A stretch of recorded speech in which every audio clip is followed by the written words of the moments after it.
Hello and welcome back to another episode of League Talk, the podcast all about management, coaching, performance and all things League of Legends. My name is AJ, and on today's episode we have Counter Logic Gaming's own Summer. So Summer, your official title is Head of Player Development at CLG. So welcome, thank you so much for your time. I really appreciate it, and I'm really looking forward to this chat. This is going to be super interesting for me. Yes. So I can't wait. I'm always hype. I'm usually in the thick of everything, so I love doing these little side projects where I get to kind of think more high level about what I'm actually accomplishing. Yeah. It's a nice way to get your head above water for a second before you dive in deep again. Yeah, a lot of people talk about like esports as like this massive bubble as well. I don't know if you found that in your time of working there, because you know it's like so detached from what everything else that's going on, you know. So having these chats is like maybe a nice way to get out of that little bubble for a bit. Yes, yeah, it's I find a lot of good people to talk to are outside of esport, just to help me get perspective, which is really vital for my role specifically, because as the head of player development, I'm not just looking at getting peak performance out of the guys. I'm also looking at their future and how I can position them best wherever they need to transition to next. So yes, the skills that we're working on are really helpful for them thriving in our work environment. But at the same time, we have to think way future. If they're gonna leave being a pro player, how am I going to transition them into being a coach or an analyst or something entirely different? That's not even in esport anymore. Yeah. So finding people in varying industries, what the strengths and weaknesses they have and what really works in their industries helps guide me a lot in terms of what kinds of skill sets are going to be well equipping the guys with moving wherever they need to go. Wonderful. Because, you know, the esports in itself isn't necessarily one that has a particularly easy path in terms of how you get there, how you start off. You know, you need that foot in the door somewhere. Yeah, it's just like starting off there's a bunch of different ways to do it, I'm sure. But I'm super interested if you could sort of fill us in on your past, your history. You know, how long you've been at CLG, where you were before this, degrees, education, whether it's traditional sports, esports, all those sort of things. So the ball's sort of in your court as to where that leads you and that truth is for you, if that makes sense. Yeah. You know, PSA for anyone trying to get into esport at all, like, please come in ready to embrace the journey, because that's where all the fun's going to be. And if you don't, then you're gonna be miserable for a lot of it. So I will share with you my meandering path, and I hopefully that once people realize how circuitous it can be, it becomes less intimidating just to try something. So, oh, that's my phone dinging. No, that's okay. When I first was like exposed to esport, I was still in school. I was getting my BA in psychology. Okay. And my boyfriend at the time was really into watching League of Legends. This was season 3 League of Legends, when things were just starting to get more professionalized. The broadcast was looking really good. And I was just like, what's this thing? Yeah. What are you watching? And I kind of fell in love with the game. And we played it all, like, that was our date nights. It was just like him with a whiskey and me with a wine, and just like playing League of Legends.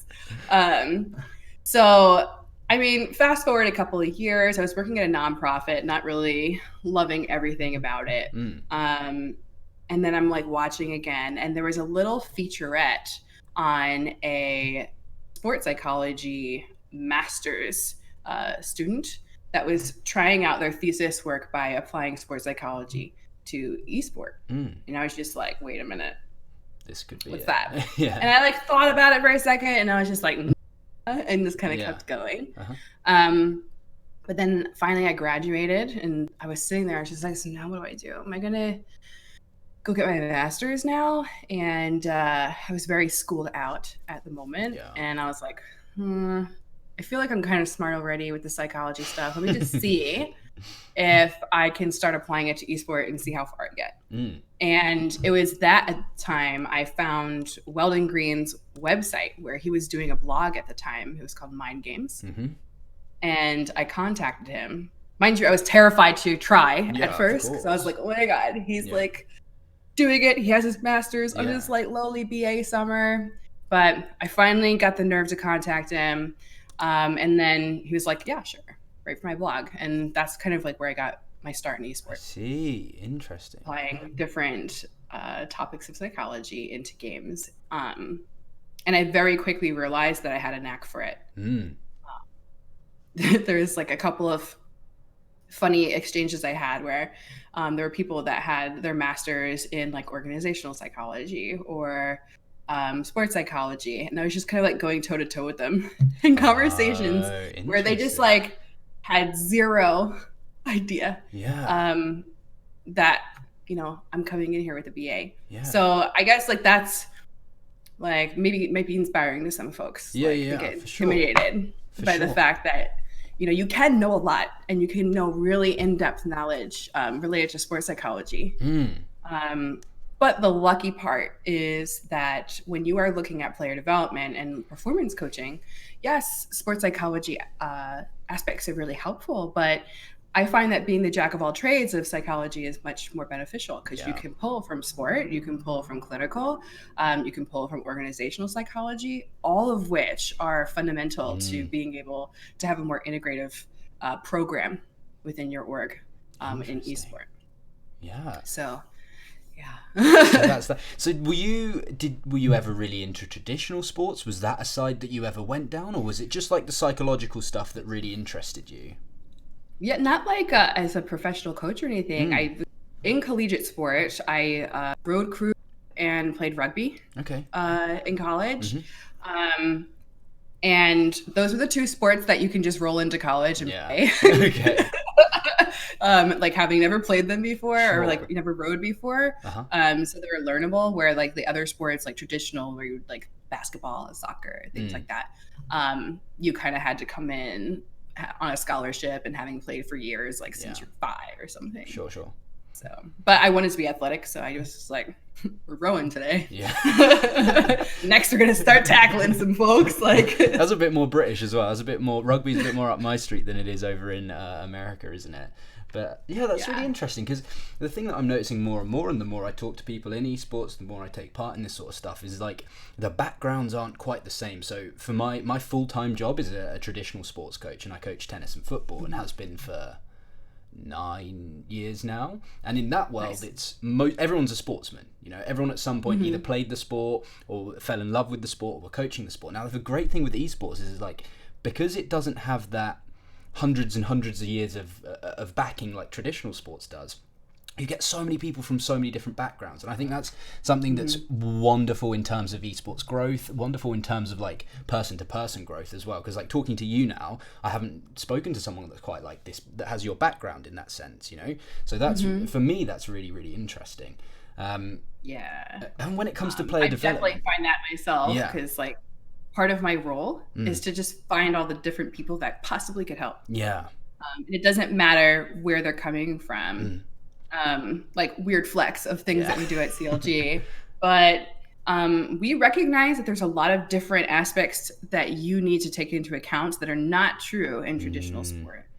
Like one of the biggest things that Weldon has talked about before was he's just like, normally when you train a sport, like there's a point at which you must stop, because otherwise you will push the body to the point where it just breaks, where you can't really do that in esports. So now you're in this really problematic realm, because you feasibly can train your players 16 hours a day, every day.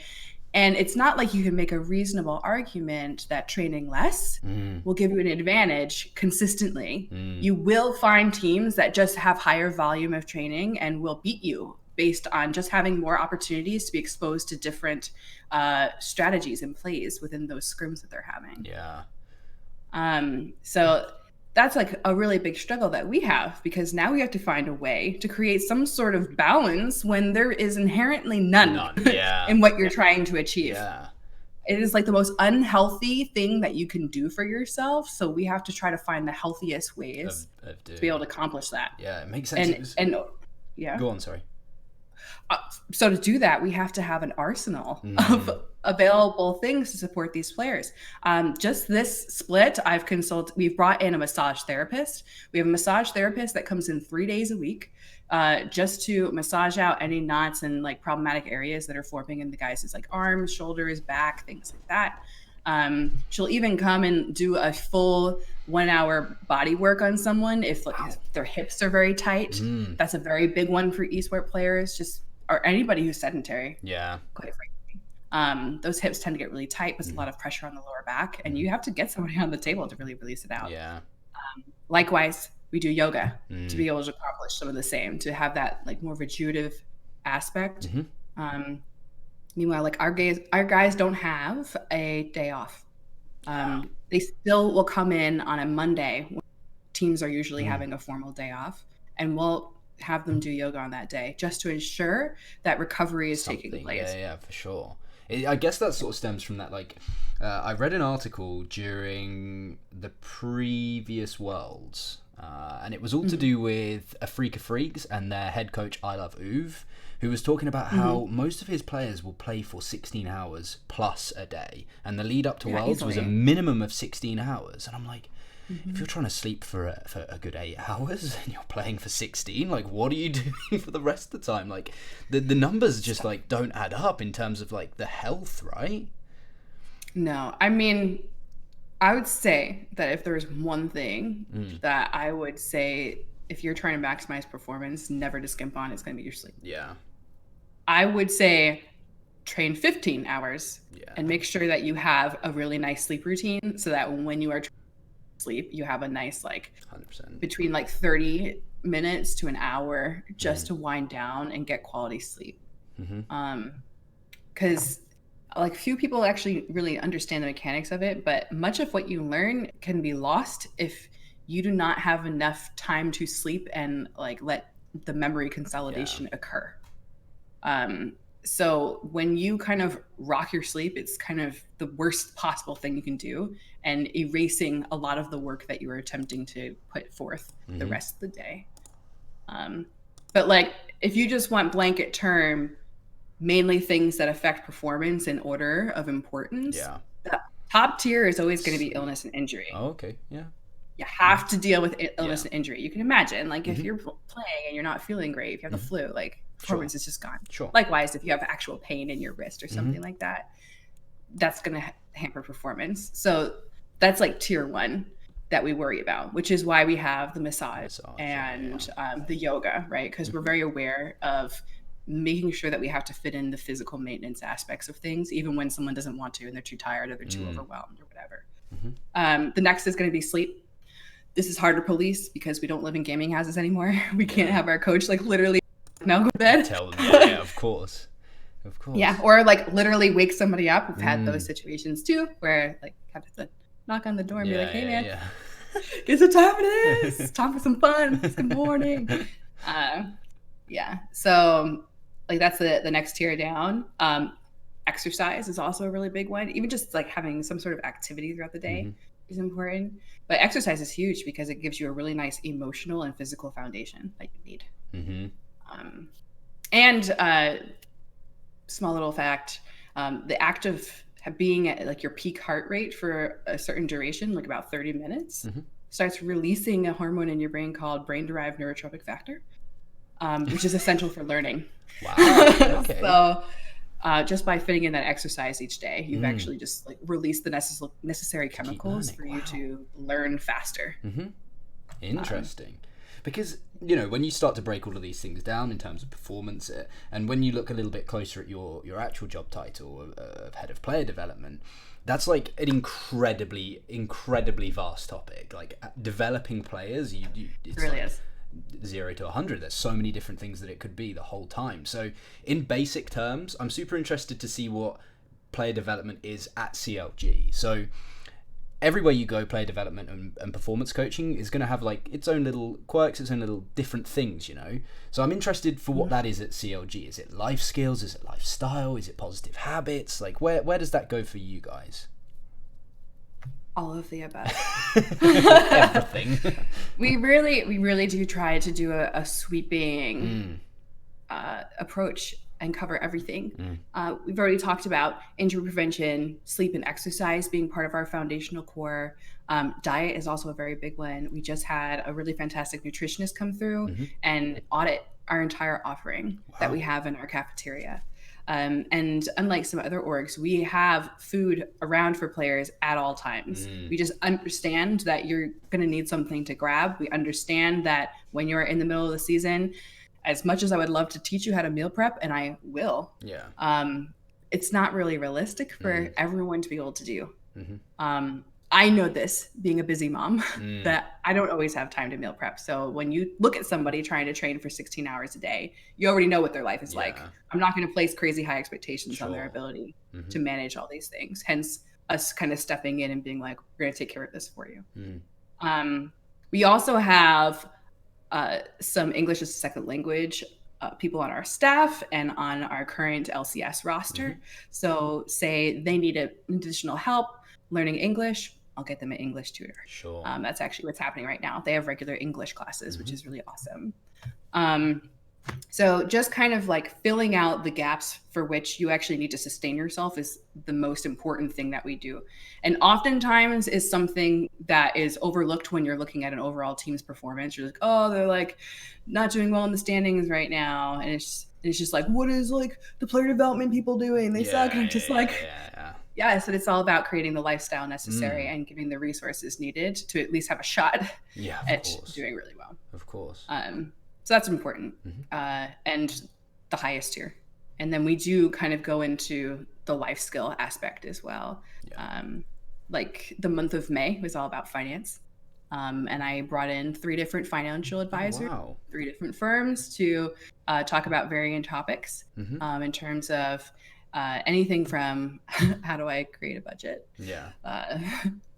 I know a lot of people, like friends that are not in esport, that don't know how to budget. So that was a really helpful workshop. Talked about how you actually get yourself a nice foundation so that you can begin investing, and then what good investments are based on your style and preference. Risk.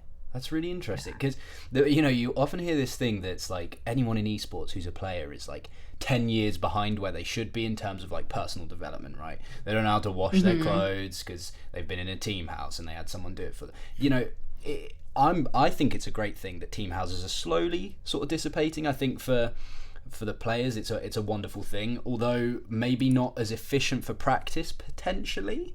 I think like for their personal health, like it's a really good thing. But how far back does it feel? Like, are you still teaching them like the basic fundamentals of living, or is that something that's sort of gone away as time has come by and you're just filling in gaps now? I don't think it's ever going to truly go away.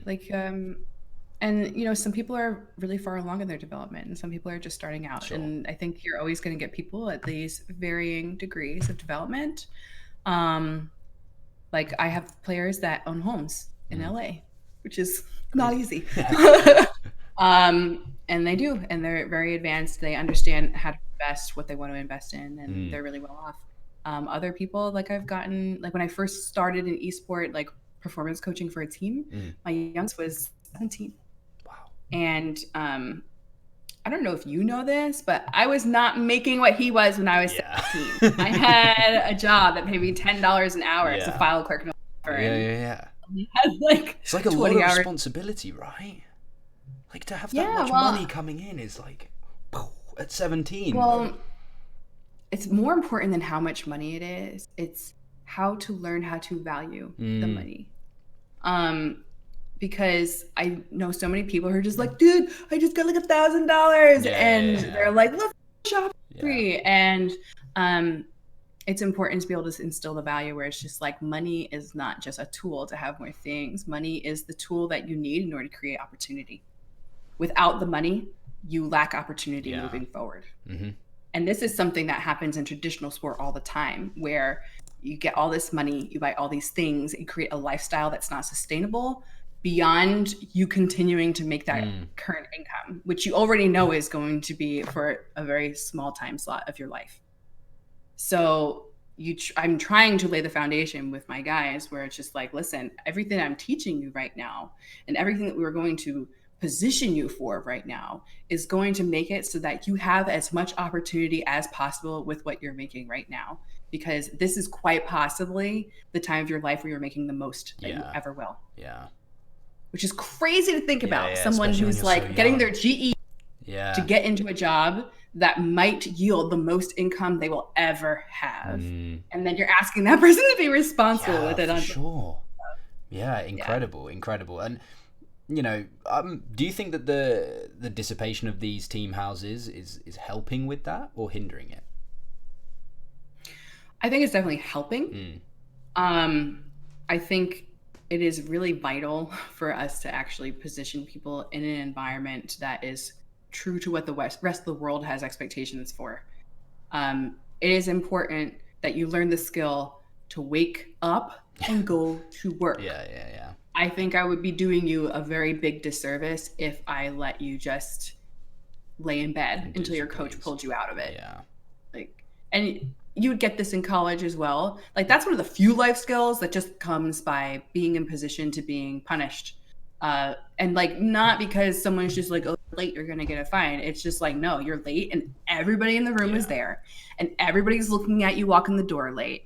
Everybody hates you for it, and then you have to sit there with that shame. Like, that is what creates development. Yeah. I cannot do that in a gaming house where everyone's just like, hey, what's up? Yeah, they just roll out of bed sort of thing, for sure. Yeah, and everybody's in their pajamas, right? It's just that full culture shift to create the necessary environment for development. It's not about like trying to force people into development.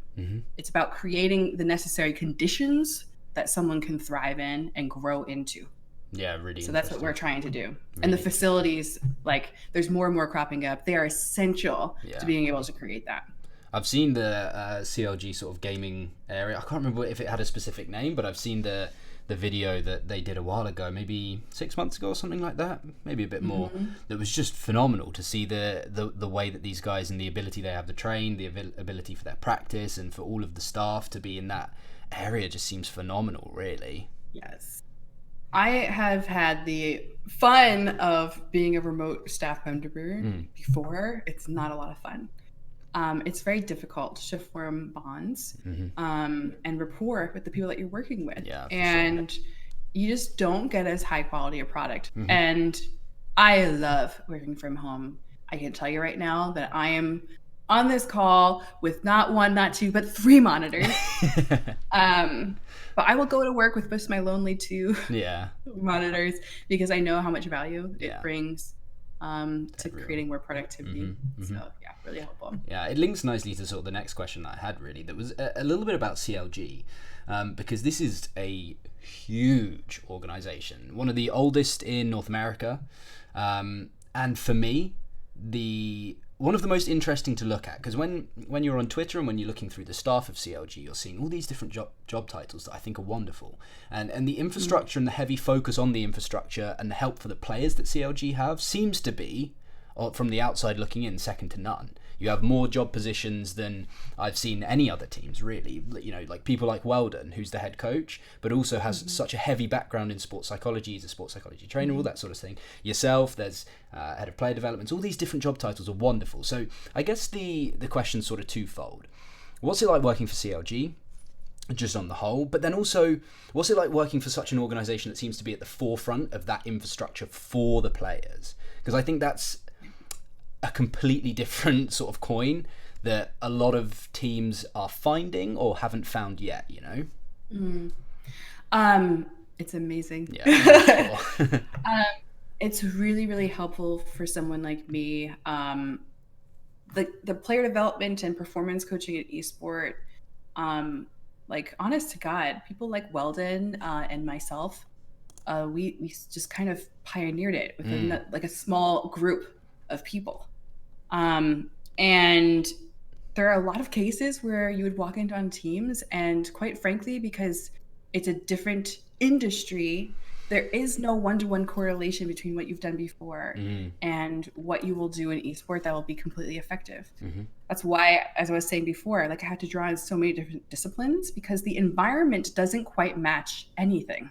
Yeah. And being at a place like CLG, allows you the freedom to experiment. And there are a lot of people of diverse mindsets, but at the same time, we've been careful to, at the very least, keep some strain of similarity between all the professionals.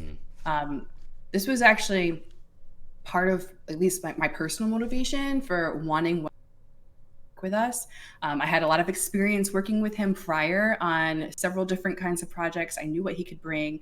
I know he's an extraordinary visionary. Yeah. He understands how to lay out the picture of where we're going, knowing it's going to be tough, but getting people really excited to try. And I think that's like such a high value that he brings to our organization, not to mention the fact that he's an experienced coach and he has a master's in sports psychology. It's like the trifecta, right? Yeah. So I was just ecstatic that we were able to get him and bring him back, because I was like, it's like full circle, man. He brought me in and now I'm bringing this CLG. Oddly enough, it was the first. Worked? Yeah. Oh, wow. So, I didn't know that. Yeah. It's like laying down the seeds back in 2015 and then fast forward. Wow. And then we're back together. It's amazing. So yeah, it was like super casual. It's like not a big deal. But I was just like, I know that we're like looking for a coach right now, and like I kind of have like a friend. He's around here right now. He was like boot camping TSM at the time. I was just like, just so you know, my friend's in town. We should try him out. Yeah. So how much of a role do you have in shaping what CLG will look like from that point of view, from a player development point of view? Obviously, you put the good words in for Weldon, but is it like, go Summer, this is all yours, go smash it, enjoy it? Or is it a little bit more like rein back, like you work with certain people to achieve a certain goal? It is very much Summer Drive. Which I love. I love having that freedom. I don't know how well I would operate without that freedom. Yeah. I kind of need it in order to create. However, like Weldon comes and brings in really, really excellent ideas. He actually looked a lot at how Origin currently operates and the extracurriculars that they bring. And he was just like, we can totally do that and like better. So I was just like, yes, love this. Let's make it happen. So like moments like that are so fun because someone can get inspiration on one side and then I just get to put the pedal to the metal and making it a reality. Yeah. Just love that. There are just really not a lot of barriers that get in our way of making things happen. And I think that is probably the environment that allows us to kind of keep innovating, keep ahead of the pack. We will consistently deliver new support for our players in like really unique ways because of the way that we operate within the system. And this is an organization that does have a parent company. Like we do have Madison Square Garden as our parent, which is amazing that they are still able to create that culture with us that just allows us to drive forward constantly without like having to be like overbearing parents. Of course, yeah. Because that's, that's sort of like, it's sort of like Maslow's hierarchy of needs, where the more agency you have, the more some people just thrive underneath that and can really push forward. And especially when it's like yourself, who, alongside Weldon, as you said, are these sort of visionaries in this industry. It's killer, and it's clearly showing off well, because you guys are doing pretty well in LCS at the moment. So I just watched you guys taking down C9 as well. So it seems like it's going really, also really saw well. That. So yeah, really positive. You must be thrilled with how this season's going so far, right? I'm really thrilled with how the season's going. I wish that I can be more and more involved with this team. As of now, it's like I check in with the players about once every 2 weeks, see how things are going. A lot of times I'm working directly with coaches of our various titles, just to make sure that they have all the support that they need. Like I said, like Weldon wanted to bring in a series of specialists to make sure that he's keeping their guys up. I would facilitate that. I meet with the players one-on-one just to kind of check in and make sure that there's nothing getting in the way. If they were afraid to talk to a coach, for instance, they always have me as a backup. Luckily this season, the team has been gelling so well that they've had very little need to actually vent to me, which is a luxury. Yeah. I'm just like, yes, keep doing this. Yes, do not need me. Like, continue not needing me. But that is definitely something that's I think unique to CLG too. I think we have a lot of redundancy and a lot of fail safes built in to our current system, where it's like, great, if you need extra coaching, we have it. If you don't, then awesome. You just kind of let you grow in your own form. And this is very much our philosophy. Like, everybody at their own rate, and everyone gets their desired amount of resources. Yeah, interesting. And look, I think it's super exciting to hear that is the way that esports are working now, because I know for a fact that that's not the way it works currently. It's not for other organizations, of course. I'm not talking about CLG, but for some places this isn't the way that it works, and if that's the way that this industry is moving towards, it's just going to be better for everyone, right? And if there are people that are doing the wonderful things that you guys are doing, then more likely to copy it in the future, and then esports grows and grows and grows and grows, and League of Legends gets bigger, and esports in terms of the actual League of Legends competitive scene gets bigger. So more please, because that would be really, really wonderful for everyone involved.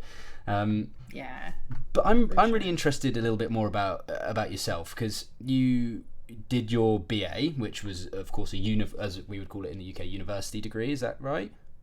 Yep. Yeah. And then did you end up doing the masters, or was that something that you... I did not. Amazing. Interesting. I'm still kind of on the fence about where I want to go.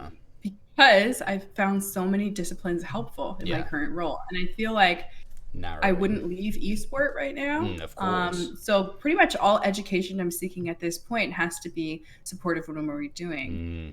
So what I would love to do is kind of have a custom PhD where I'm actually able to have a program that allows me to continue doing this work, having my one-on-ones with players, coaching them live, using the mental skill training that we bring in with all the guys, and kind of like use organizational psychology, where we do a lot for conflict management and team dynamic, thing like that.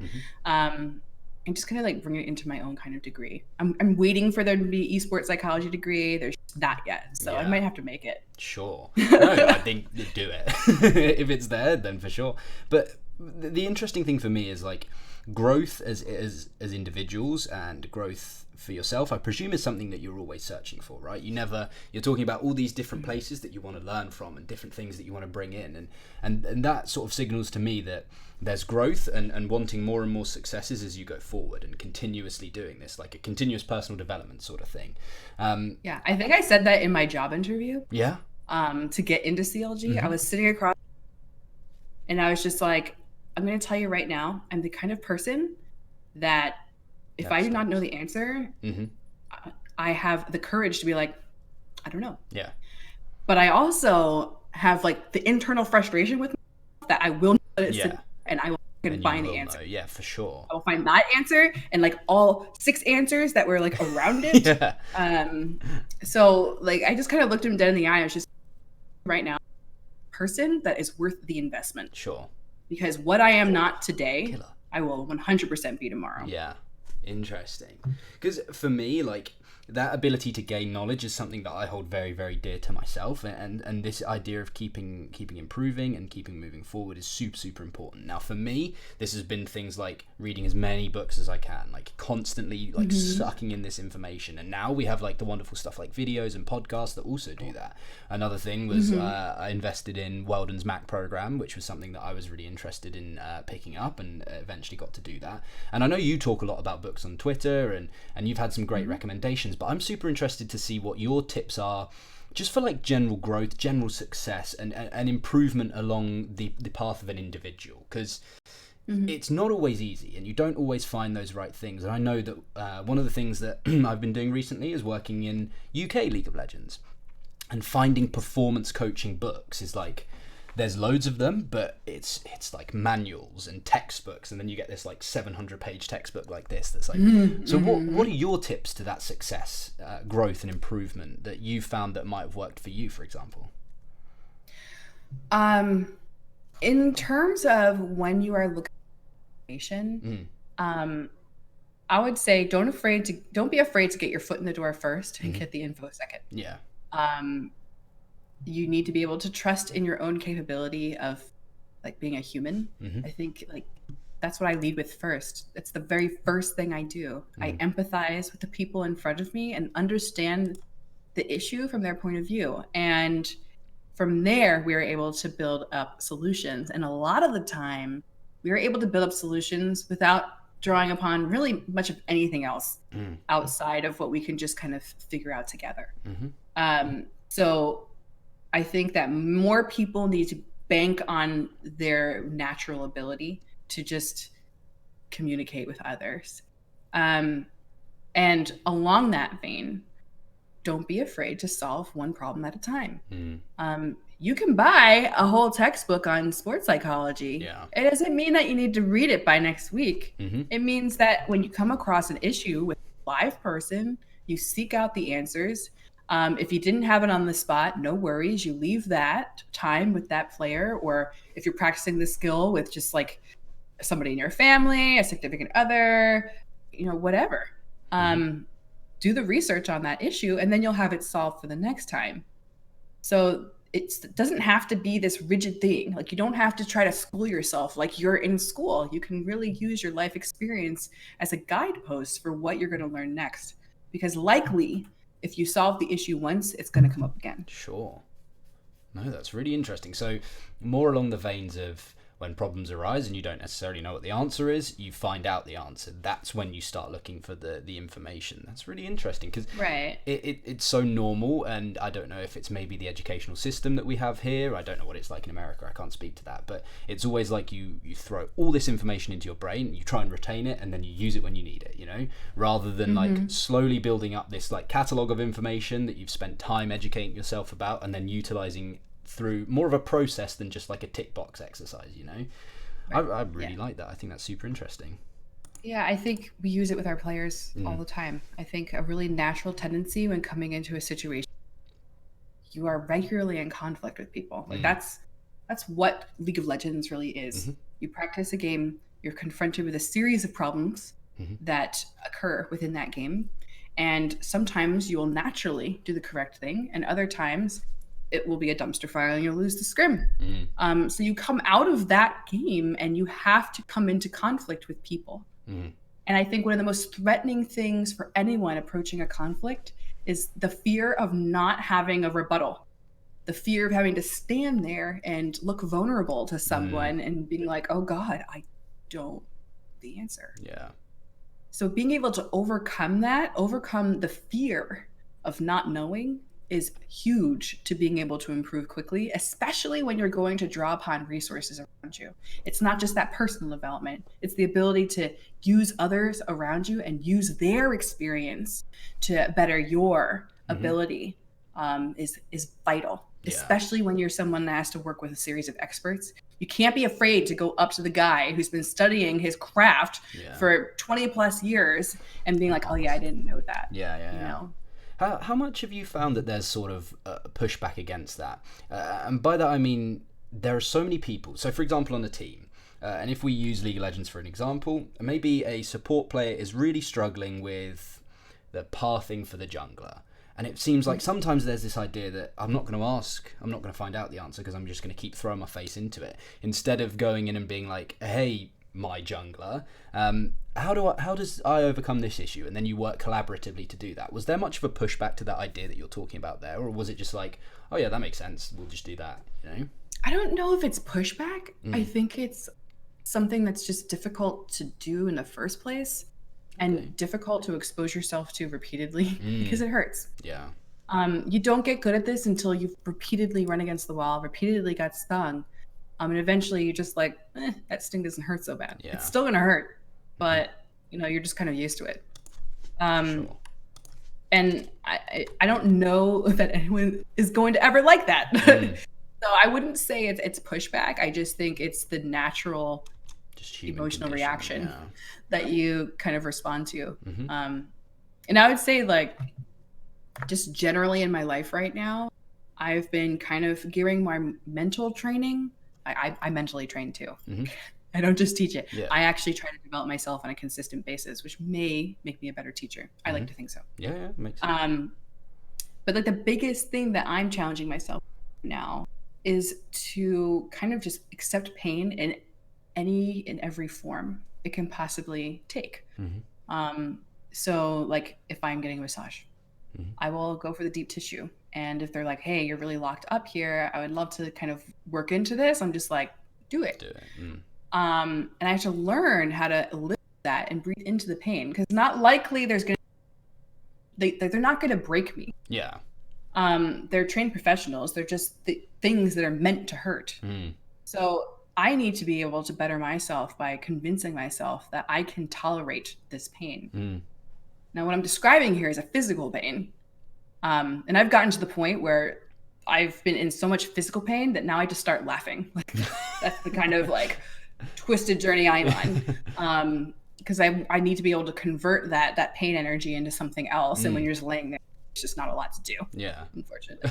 But this works for emotional pain, which is very much the journey that a competitor is on.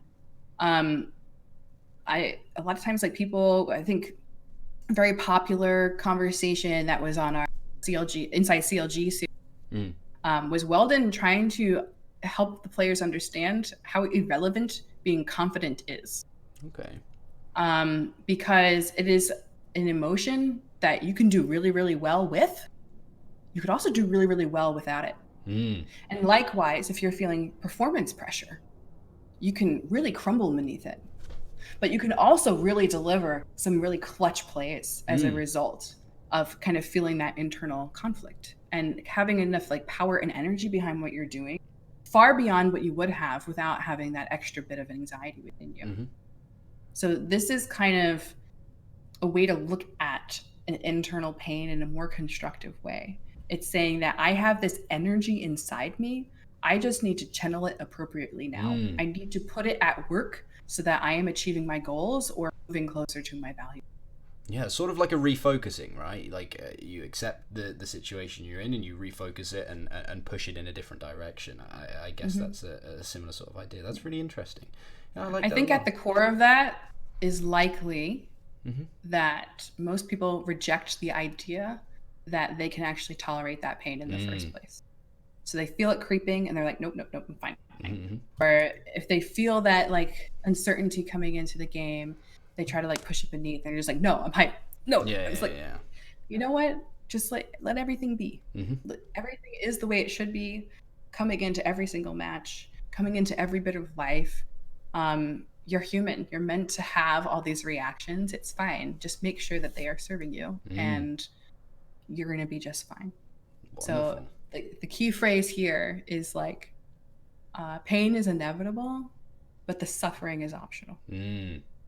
So don't reject it and create suffering. Just kind of be like, oh, I'm hurting right now. It's fine. Interesting. It's not fine. It hurts, but yeah, I get it. Yeah, because that sort of links quite nicely on. And the last question is the one that I asked everyone that comes on the podcast. And there's already about 403 things that you've taught us from this podcast already. But the question that I often ask is what is one small thing that you can teach me or the viewers from your world? And I do the same spiel every time. I've learned a little bit of Polish. I've learned some people's favorite quotes. I've had book recommendations. So if there's anything that you can think of, now's a really good time to chat about that, because it's super vast, I know. But is there anything that sort of springs to mind to answer that question? Yeah. So along the veins of what we're saying, normally when I'm coaching someone and kind of have this, like, wait a minute, I can tolerate pain or something. The next question is like, wait, but how do I do that in the moment? Yeah.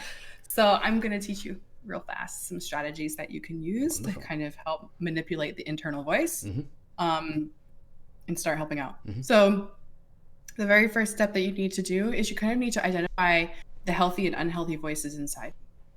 So most people have like their coach side who's just like, dude, you got this. Like, you're gonna be fine.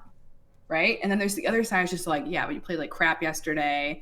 Your teammates were just like calling you out every 2 seconds. You're going to make the same mistake this day. Like, everything's going to go awful. So there's probably some source that is creating these voices.